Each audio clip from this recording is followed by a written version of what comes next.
Now let's get some more on all of this. Democratic Congressman John Garamendi of California is joining us. He's a member of the Armed Services Committee. Congressman, thanks for joining us. Let me get your reaction to the White House press secretary. She says the president isn't above the law, but the president says he has the absolute right to pardon himself. How do you see it?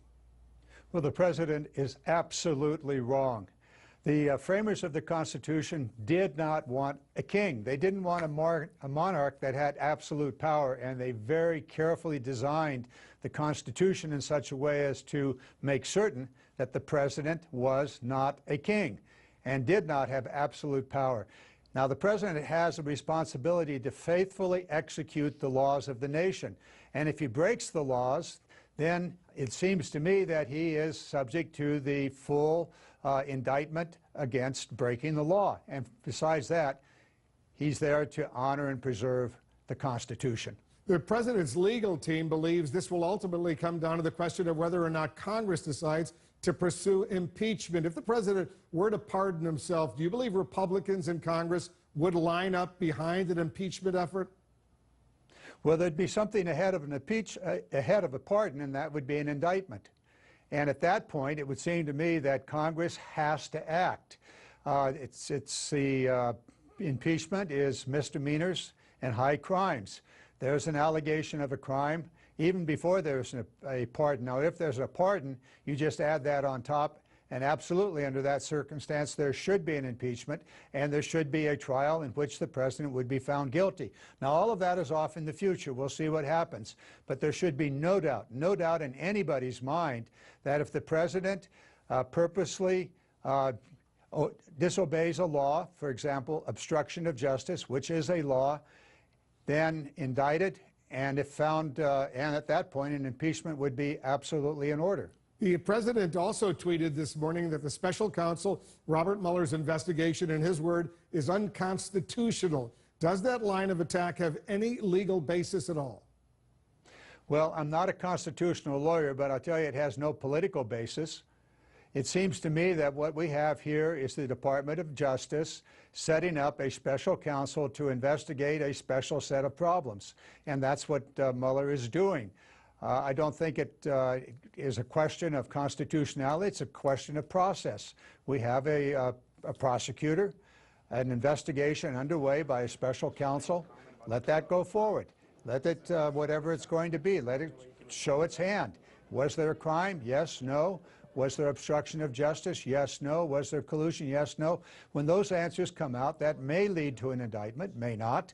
And it may lead to an impeachable offense. It may not. We don't know. But we have to get this investigation not only underway, but completed, and the president and his cronies have to keep their hands off of it. Justice has to be found.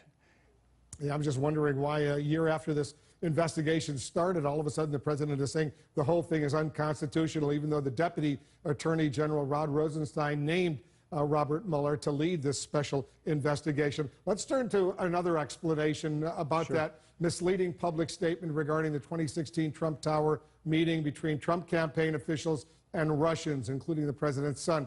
The president's legal team now acknowledges that the president himself dictated that public statement, which was released by his son, Donald Trump Jr. This comes after months of denials that he had anything to do with it at all. Should those misleading denials, repeated once again over several months by multiple White House officials, play a role in Robert Mueller's obstruction investigation? I would think that they would. An obstruction is an effort by an individual or parties to derail, to obstruct an investigation. And it seems to me this is something that Mueller will clearly want to look at, and particularly keep in mind that if you're looking for the truth, don't look to Trump and don't look to his team. There's been one lie after another since even before he was sworn into office, and it's continued on at about 9 lies a day right now. That seems to be the average number of lies, either in tweets or in words that come from the president or directly from his tweets.